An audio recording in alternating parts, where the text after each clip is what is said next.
Hello,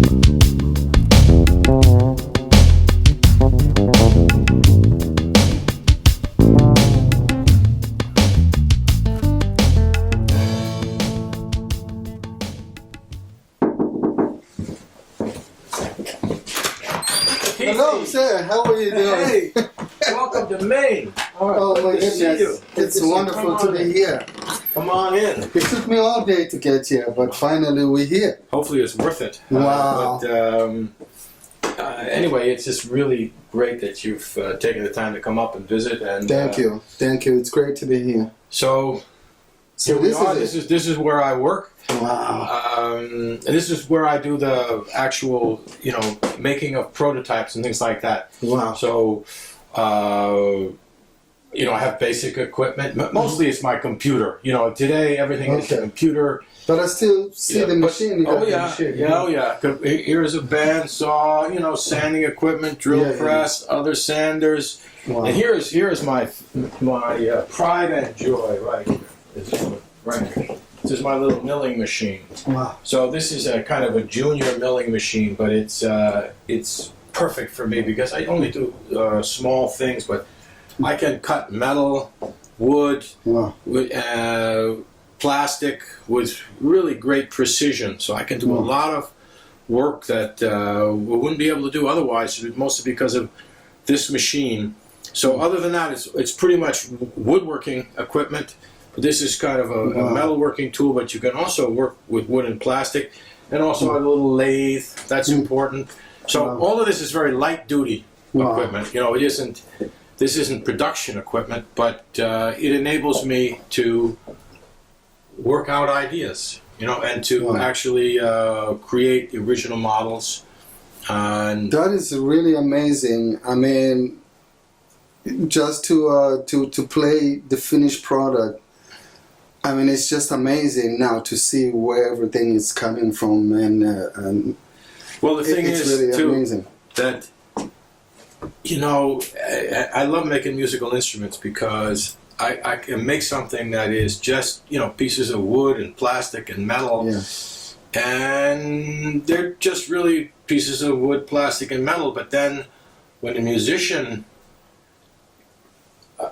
takes control and uses that as a tool, then it becomes magical.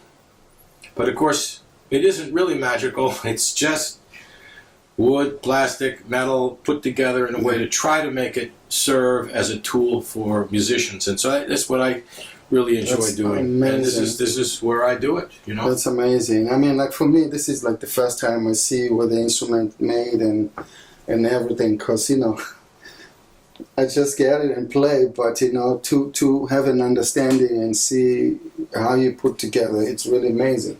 And it's such an honor for me to come here and see all of this. Well, the honor is all mine. And I love the basses very much. I mean, these instruments, they sound unbelievable, and I'm so grateful and honored.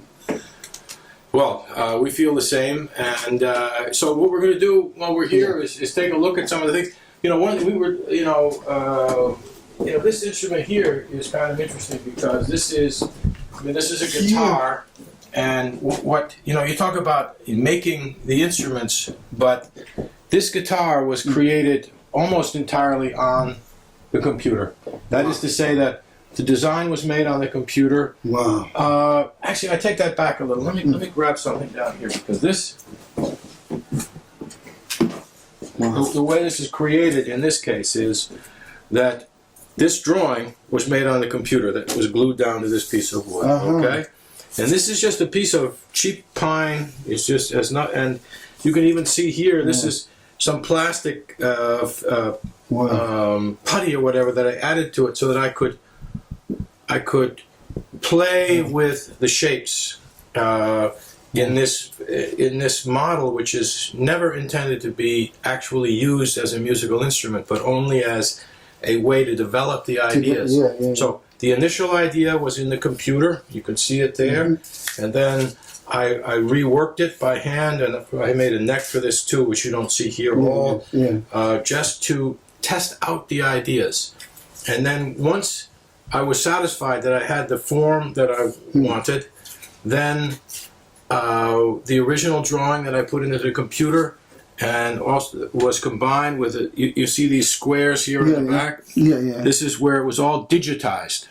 Wow. So this guitar here, actually, because I've been around for a while, and I definitely predate the computer, the use of computers for machining and so on. But this was made entirely on a computer in the end. I never. It was like, when I was a kid, I was into model airplanes. You balsa wood, you could, and it was control line or gliders or other kind of thing. So you buy the kit at the store and put it together. So I provided all the data points for this instrument, and I sent it out to the guy who has the computer-controlled machining center. It came back like parts in a model airplane kit. So all I had to do was screw it together. Wow. I never. That was the first time I've done that. That was maybe 6 or 8 years ago. Of course, people are been doing that in advance of my getting to that point. But times have changed a lot, and computers are a very, very big part of all that we do these days in design and fabrication. Wow. So this was just really the very first one, too.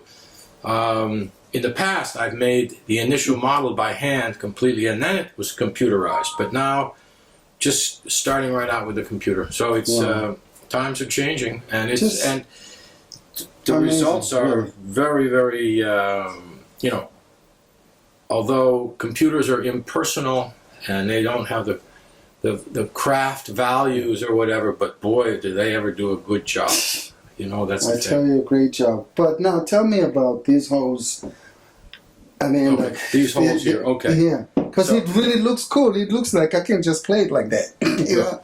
It plays fine like this, but this is the first prototype of our NS guitar, and it has a maple body. The reason it has a maple body is in order to take advantage of the kind of intensity of the energy in maple is very strong, as opposed to lighter weight woods, which don't have quite the drive that the maple has. So I wanted to use maple, but the problem with maple is that when you have a body this size, a solid body instrument can get pretty heavy, and there's a balance in there in terms of weight. A super light electric guitar is not really what people are looking for. It doesn't have this. The weight has to do with the sound. All right, so you want the right weight, and it would have been too heavy. So that's why these holes are drilled in it. It's kind of like a honeycomb construction, but in production, we put a top layer on this, so you don't see these holes. I mean, it may be fun for us to, see the holes now, and it's kind of cool, but it's not really production ready at that point. It needs to have a cover on it. So your bass has these holes in it too. You're not aware of it, but that's in order to provide that maple body that gives you that really clear, resonant, sustained kind of sound. That's the thing about the basses. It's so clear. I mean, this is something now I'm learning about, really understanding what's all of that, because these basses are so clear, and and just the tone is just unbelievable. So that has to do with the wood and then the way everything is. Yeah, well, it's certainly, the maple is great for resonance, for sustain, for clarity, for consistency from note to note. So this is the reason I use the maple, but it gets kind of heavy, and so this was the solution to. And that's what, musical instruments are one big compromise. Everything, you want to use the maple, but then it gets too heavy, so then you figure out how to reduce the weight of the maple by, different means. Maybe other people have different ways of doing it, but you want to come up with that mix that really is optimal. So that's what this construction is all about. Years ago, I got the idea of creating a musical instrument that was essentially a different kind of keyboard. Instead of having the keyboard linear, going in from low to high, I pictured a keyboard which was somewhat more like the frets on a musical on a guitar, where you would have the ability to play. The notes would go sideways and they go up and down, so you could play all kinds of combinations that you could not play on a conventional keyboard. But one of the things I learned in the process, and I built an instrument at one time, a sustaining guitar, where you could have infinite sustain. You pluck a note and it sustains forever.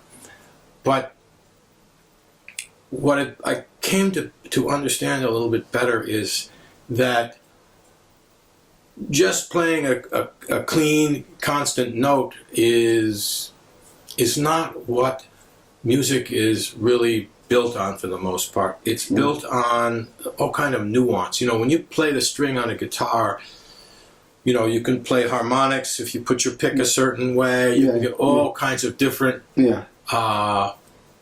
responses depending on how you're feeling, how you're playing.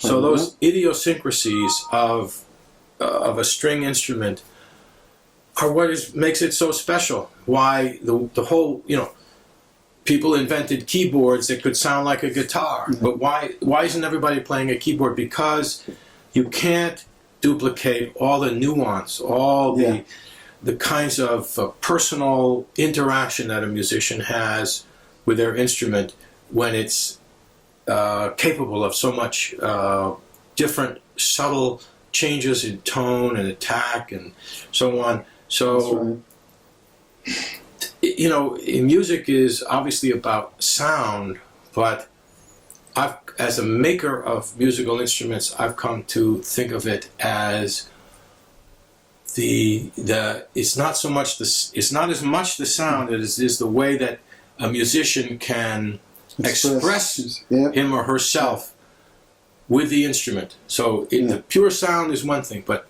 the way you can interact, because you want to work with the instrument, the feeling that you can create. Exactly, So,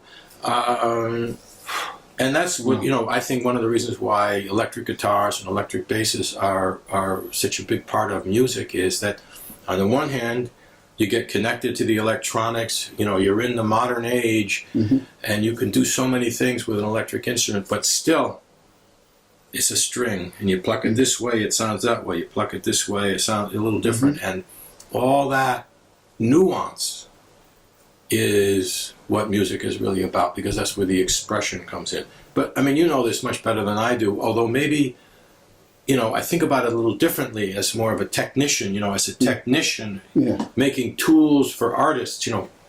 What is it that artists really need? And in some kind of strange way, maybe I even understand some things that musicians don't understand about what they need, because it's my business. Your business is to make music. My business is to make musical instruments. Too, because the musician really need a good tool to perform. When you don't have a good tool, it's always hard.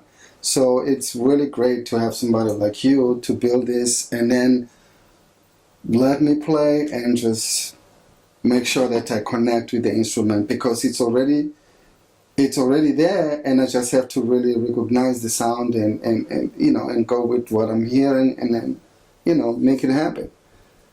So it's two people, the builder. Well, that's and the beautiful thing, absolutely. And certainly a bass player would be in pretty sad shape without a bass to play, and a bass maker would be in pretty sad shape without a musician to play it. So we are completely independent, interdependent rather, not independent. So Yeah. Anyway, it's a lot of fun to have you here. Thank and you. I want to take you upstairs because we got a lot. I've got a lot of different instruments from that I've made over the years, and so. And I mean, see, look at this. This is the beginning, and then when it's finished, this is what it looks like. Yeah, well, right? This is actually, this isn't quite the beginning, but it's pretty close. Wow. Again, it generally these days starts with, well, actually, the first violins I made were just a stick. There was no body whatsoever. Wow. And that's when I was, working, when I still had the Steinberge Sound Company, that was my original business, built violins that were in the kind of tradition of those early instruments. But this is the evolution of that into something that is really much more advanced over my original work. Yeah. And that's the thing. It's always I'm always trying to take it to the next level, figure out a way to create something that is got a great tone. Obviously, that's the starting point. It's also got to have a great feel. Yeah. It's got to feel good because the way you play it. Again, it's getting back to the whole thing. It's not just sound. It's the way that a musician is able to manipulate the sound, to interact with the sound, to get connected to it. So it feels good. It feels right. That's huge. And of course, the other thing that musicians often don't think about that much because it's just a natural thing, but it's got to look the part too. It's got to be something you have an aesthetic appreciation for because it's going to affect the way you feel about an instrument is going to affect the music that you make with it. So even if it had the greatest tone in the world, the greatest feel in the world, if it wasn't somehow something that you can relate to physically, looking at it and feel good about it, then it's not going to sound the same as it would if you really felt good about it. Because it's all about feeling. Music is all about feeling. So the feeling that the instrument creates for an artist is as important as anything else. So it's all interconnected. You are very important. Sir. The other thing is that my philosophy of making instruments is that ideally the instrument disappears. Mm-hmm. In other words, it disappears for the musician especially, maybe not for the audience, but if the instrument is really working well, it becomes part of the musician, part of the process, and it doesn't have a separate identity. And that's one of the reasons I've made them minimal and kind of not that flashy, because it's not about the instrument. No. It's about the music. It's about the musician. So tools should not take front stage. They are supporting. It's a little like a bass playing is generally supportive too. I mean, it has different dimensions, but so there's kind of parallel there.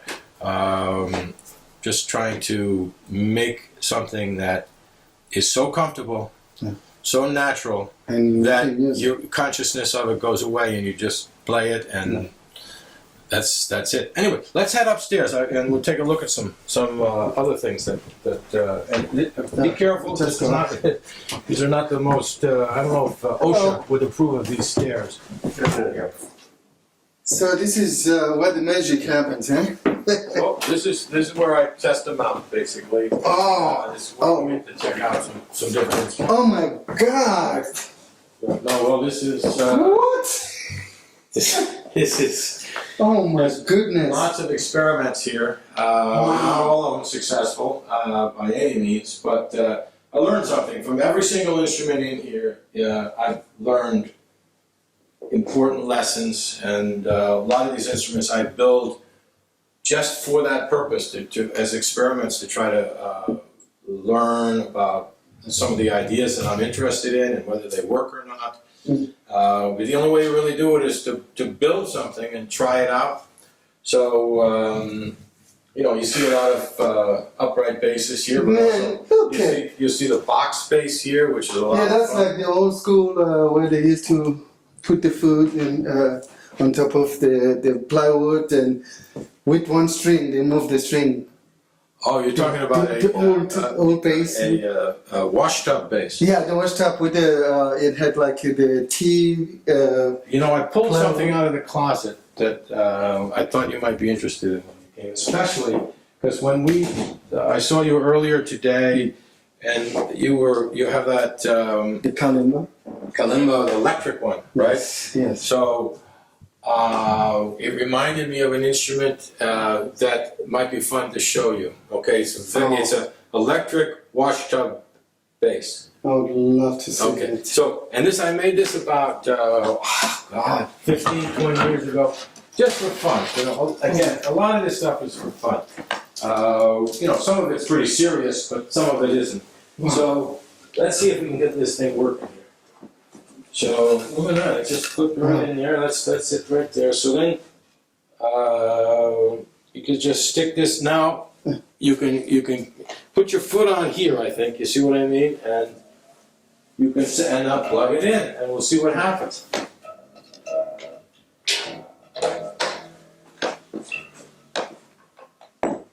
Whoa.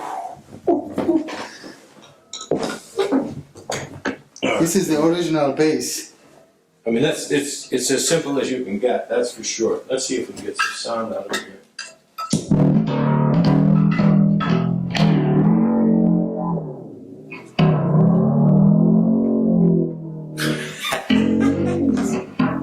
There's a song on Paul's album on this new record. It's called "Stranger to Stranger." Yeah. There's a song. It has that wolf sound.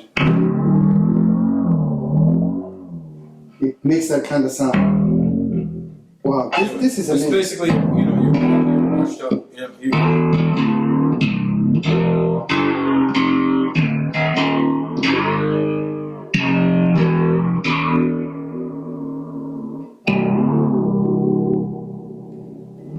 I mean, this thing is so simple. It's just a piezo pickup. Wow. And a stick and a string, and I actually, at one point, I made fancier washed up basses. I made all kinds of crazy stuff over the You years. gotta make one for me like that. Wow. And it sounds like you can hit like almost like a berimbau.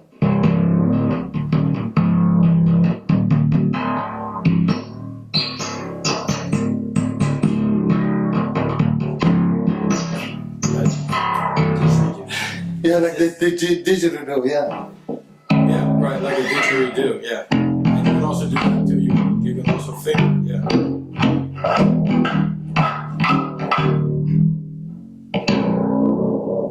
It's got too much treble Oh my right now. goodness. Turn the treble on. Let's try that.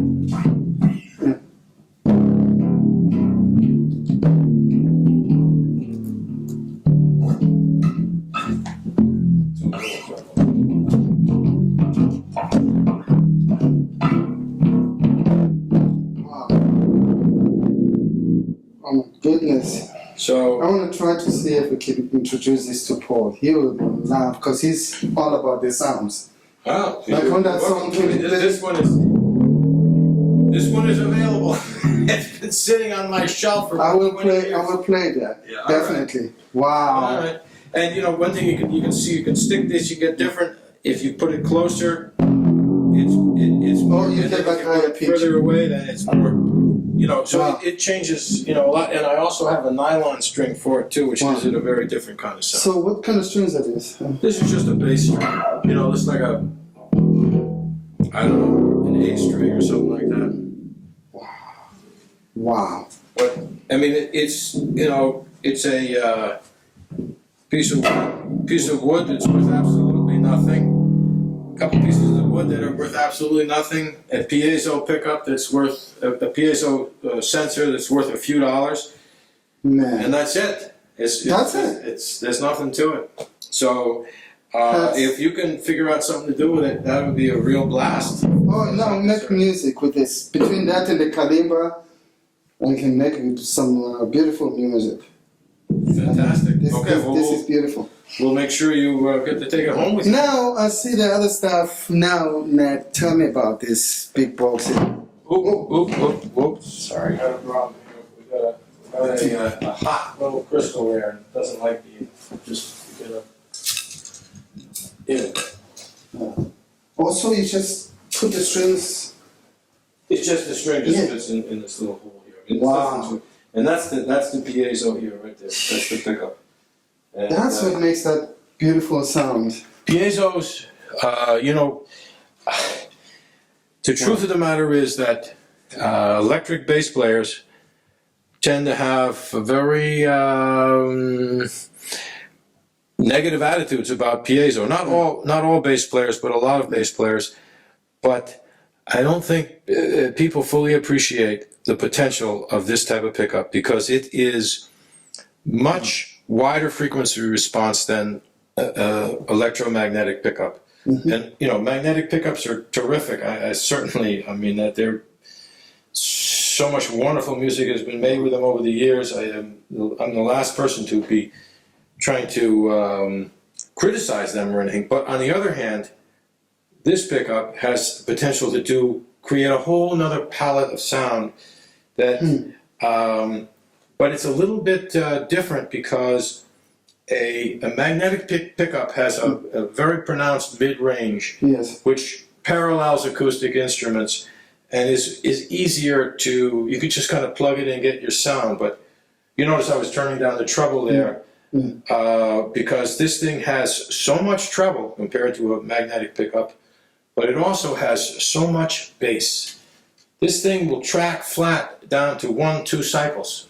I mean, it's really quite an unbelievable technology, but we haven't really completely figured out how to harness it, for the pleasure of musicians. Because again, you have to work with it in order to get it to do what you want it to do. But it will do just about anything if you can figure out how to direct it. So I still remain very big on this piezo system, and of course.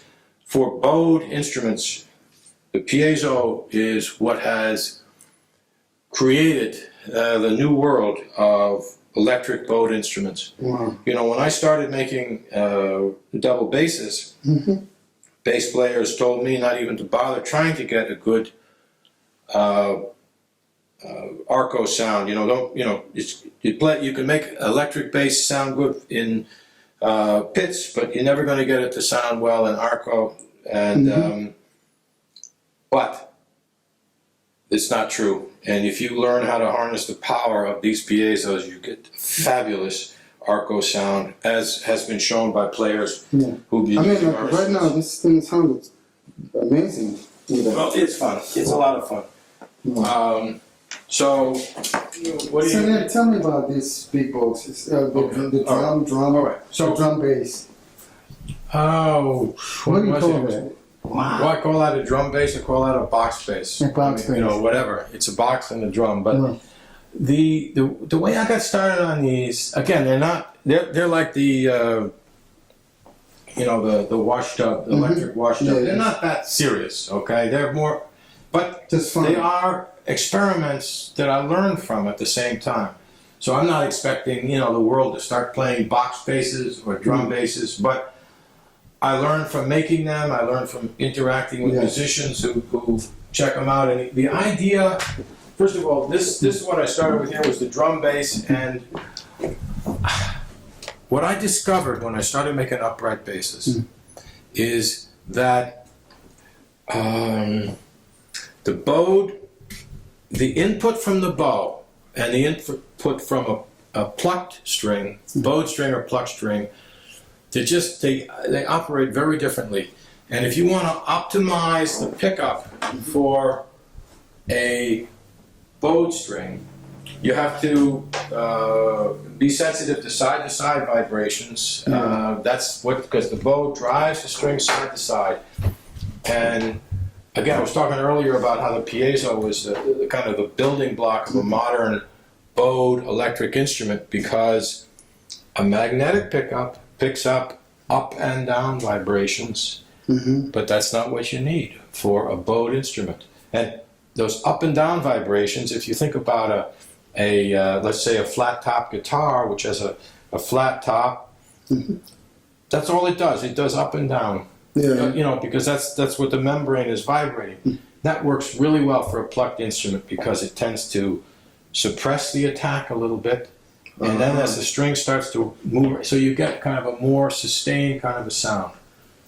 But on a double bass, as I'm sure, you know, I don't know how much you might have thought about it in these terms, but the characteristic sound of a double bass when you pluck it is a big attack, right? Yeah, right away. It has a big upfront attack, and it decays fairly quickly from there. So I began to learn about all this through experimenting with the electronics, and of course the system developed for the upright basses. I have a switch, so you can go from a pickup that's sensitive side to side, which is optimum for the bow, and which gives you a pitch sound which is very percussive, but then you can flip the switch and you can control the attack, reduce the attack, and have a little bit more of a sustained, even kind of sound. So I thought to myself, and this is what, again, the learning process, not just about how the instrument works, but about what a musician is looking for. You know, for me, I was thinking, well, just the upright bass isn't really making that much sense, you know, to play at pits. It was designed to be bowed, after all. You know, upright bass is traditional. Upright bass is designed to be bowed. That's what they were made for originally. But now all these musicians are using them plucked, and they're really enjoying that, and there's something really good going on there. What is that? So I began to understand the importance of that percussive sound and how that was part of the music that you guys are making with those instruments. But I thought to myself too, you know, maybe there's a way to make an acoustic instrument, acoustic bass, that has less percussion and more sustain, but also more volume. And this is also, this pickup system on this instrument is something that I call a stress-free system, in that if you notice these strings, if you look at them from the side, you'll see that they don't pull down on the bridge, they don't pull up on the bridge, they don't put any stress on the bridge at all. They're held into the bridge by these angled slots, so they're kept in position. So you can have a very loose top, and this isn't pushing down on it or restricting it in any way. And so I thought, what's the loudest acoustic bass I could make? And this thing is pretty loud. Check it out. I mean, I'm not saying it's all that useful, but it's it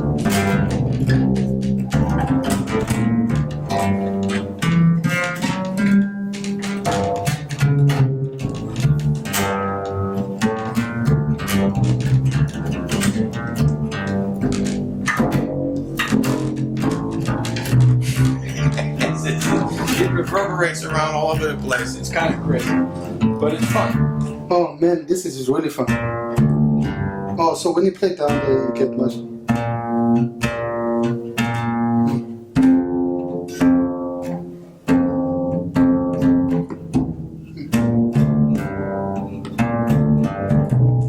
Wow. And the sound, I mean, like, of course you get the drum sound as well.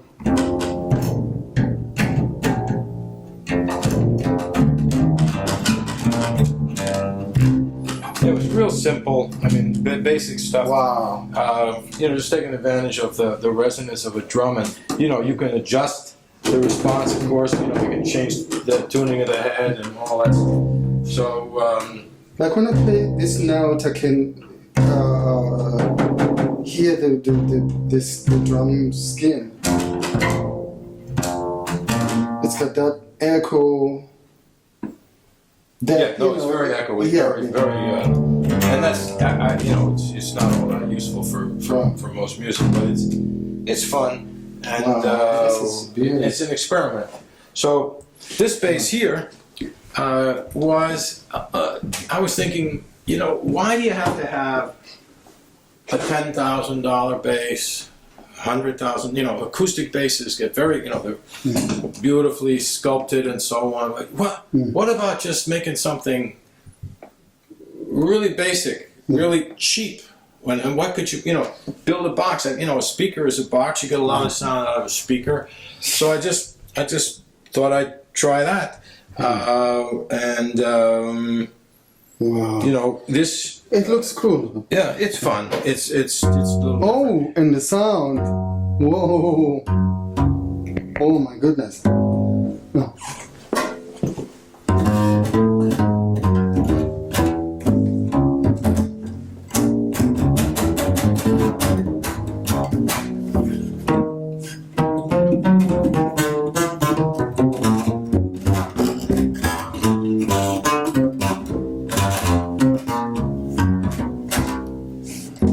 Wow, the sound is amazing.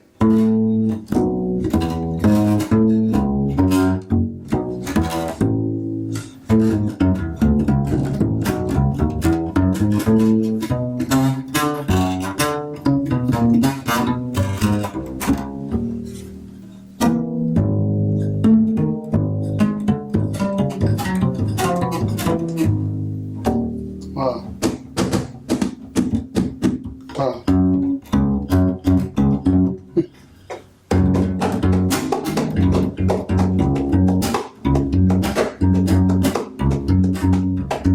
Wow, my goodness, this is beautiful. This is really awesome. Well, Wow. it's.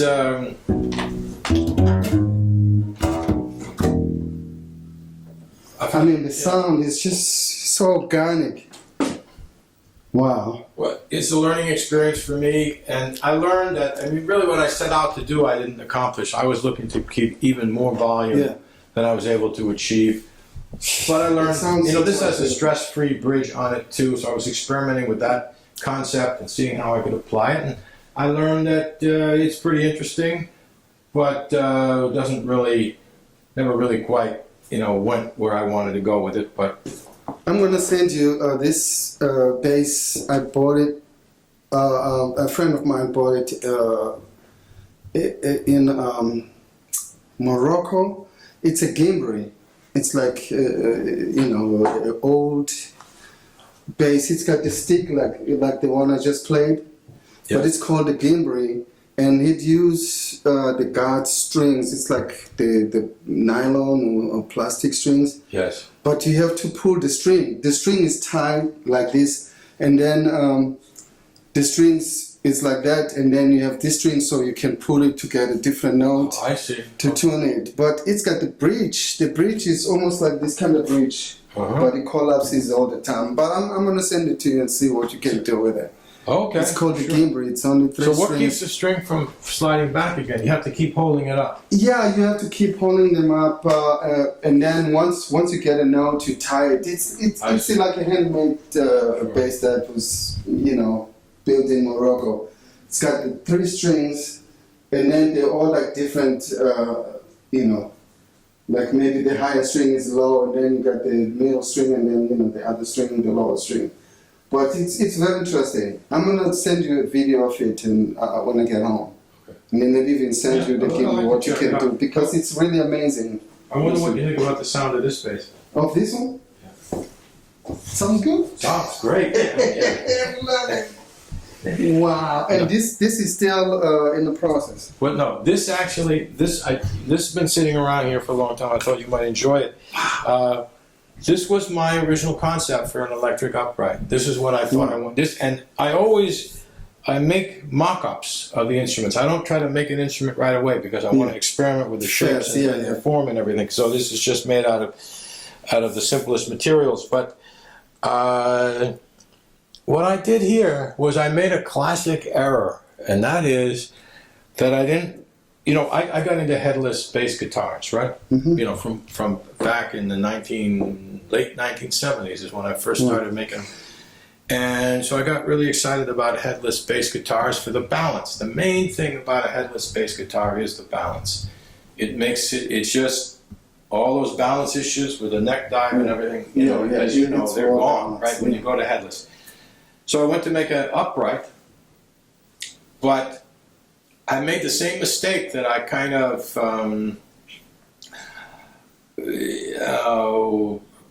I saw in other people. For example, when they went to make electric guitar, people make electric guitars, but they started out with hollow bodies, and you know, they made electric guitar like an acoustic guitar. Didn't really make sense, and so I always was thinking, you know, what makes sense? How can you make something that really has kind of integrity? You know, like an acoustic guitar, traditional acoustic guitar has huge integrity. There's reasons for everything. It developed over hundreds of years. Yeah. But what I did in this case was I got so in the habit of making headless instruments, when I went to make an electric upright, I figured it had to be headless, but it didn't really make any sense. It's actually more convenient to tune up here than it is to tune down here, and there are no balance issues like with an electric bass guitar. Yeah. So it took me a little while to, but I finally said, you know what? No, this doesn't actually make sense. It should have a headstock. Yeah. So this was a stepping stone, you know, to making something that really made sense. So this, for me, is kind of a lesson, you know, what not to do. You know, don't just do what you did before. Yeah. Whatever you're going to do, make it appropriate for the new thing that you're doing. You don't just do the same old thing. So that's... because, I mean, of course, the upright makes sense to tune it up there, then... Well, you just don't have the balance issues. Yeah. And so that's what led... This instrument here, then this is one of the first of real electric uprights. This is, I mean, Tony Levin made a lot of beautiful music with this bass, but he ran into some technical problems with it, so I end up with it right now. But this was one of the very first serious electric uprights that I built. And you can see it has a lot in common with what we're doing now, but still, this was the initial effort. Here, we can plug this thing in too if you want to see what it sounds like. Oh, the neck is very interesting in the back here.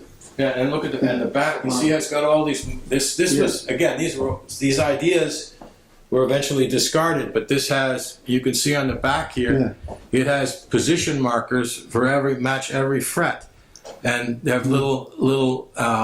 You know, this one doesn't have one, but this has a marker here. So the idea is that you could feel where you are in the neck. But you know, it wasn't really necessarily what was needed. But there we go. Let's see if we can get this going here. This is layers of maple and carbon fiber. Wow. Okay. So, and it's all made in a mold. So it's a completely different kind of construction. Then this fingerboard is actually wrapped around the face of it. You know, the fingerboard is just really thin. So this was how I got started on the upright basses. And it evolved from there. But the construction here is completely unique. Wow. And the idea too was, I was making 5 and 6 string instruments. So when you have a big arch on the front of the fingerboard, and then you have the curve on the back, when the wider the neck gets, the thicker the neck gets. So the idea of this was to cut right through that and to keep kind of an electric kind of a feel to it. You know, the thickness of it, like an electric bass guitar or whatever, but still with the full width of the neck. So the construction and the shape and everything were evolved for that purpose. And we still make this kind of bass, although most of them have a conventional neck. I mean, you know, a lot of the work I've done over the years is, you know, I kind of push the boundaries, and then I get to push back from musicians. And, oh, well, we like this, but really rather have a conventional neck. Okay, we can do that. You know, I mean, it's about making instruments that work for musicians. But, you know, in my work, a lot of people would ask musicians what they want and then try to just do what the musician says. But that's, I mean, I'm very much interested in giving musicians what they want, but on the other hand, I understand, I mean, you understand your music, I understand my instruments, so I have some ideas about things that I could do for you that you might not have ever imagined. So if I ask you what you want, you're going to probably want things that are pretty much what you've become accustomed to and love. But I'm interested in pushing the boundaries, so I can't just go with that, or I'd be, you know, making Fender jazz basses, you know, but I don't, that's not what I'm interested in doing. I'm interested in pushing the boundaries, so I try to learn, try to read between the lines, you know, try to think about what could I do that actually would be better than what you or some other musician who's advising me on what I might do. I have to get somehow beyond that to really make it happen. So it's. I remember we talked about that when, you know, when I was first introduced to the basses, you know, the Raiders, and I said, you know, about, because in my thinking I was like, hey, look, you know, you're so used to that. So if the next bass you're gonna play, you expect that. So when I talked to you and you explained this to me, and that became very clear that, you know, sometimes just you play the instrument and then the instrument will lead you to what's correct. So for me to spend time with the instruments and play and understand the electronics, and even though I was getting confused a lot, how I tuned the bass, and I'm like, oh no, by the way, but that really helps me to understand. And then also the way the tuning pads, they on the back, that makes sense for me, because then I get a lot of sustains. Now I'm starting to hear things that this bass is giving that I really, really like and understand it. So that makes sense, because, you know, sometimes I can say, I like the bass to sound like that, and you say, I'll make that bass, but it's not what I do, you know. And this is, and it's just brilliant, brilliant. Well, sometimes, I mean, on occasion, I'll get an email or a call from a musician, and they'll say, you know, your instrument inspired me to make the music I'm making. And I mean, I know that it's only a limited amount that the instrument can really do. I mean, the musician has to really come up with the instruments, but still, the idea that, and that to me is the most fantastic thing, to think that maybe I've actually, through these instruments, inspired someone to make art. You know, I mean, that's the greatest. Because when you paint a picture, you have to have the right tools. You have to have the right brushes to make that picture, to tell the story. And that's exactly what I see with this instrument. You know, but I'll tell you something about that instrument. Then I love that fretless. And, you know, playing that fretless, the one I played on the Graceland for many years, it took me years to come up with something, because that instrument now, it's old, and it's, you know, I'm starting to have some problems with, you know, noise, and it's something that they cannot be replaced. So, but I was looking for a fretless that can be close to that, even more power. This fretless, it's unbelievable. It's got that. It makes, I mean, like my playing same way, like I can play the Graceland songs and have that same tone that I've had with my old bass with this Raiders fretless. I mean, it's just. Well, that's why I'm here, because that's music to my ears. I love this stuff, and I tell you, Ned, this is one of the best fretless that I've ever played. I mean, I've tried some fretless, nothing come close to this fretless. Well, thank you. I will play it now, just make sure that play it a little bit for us. Yeah.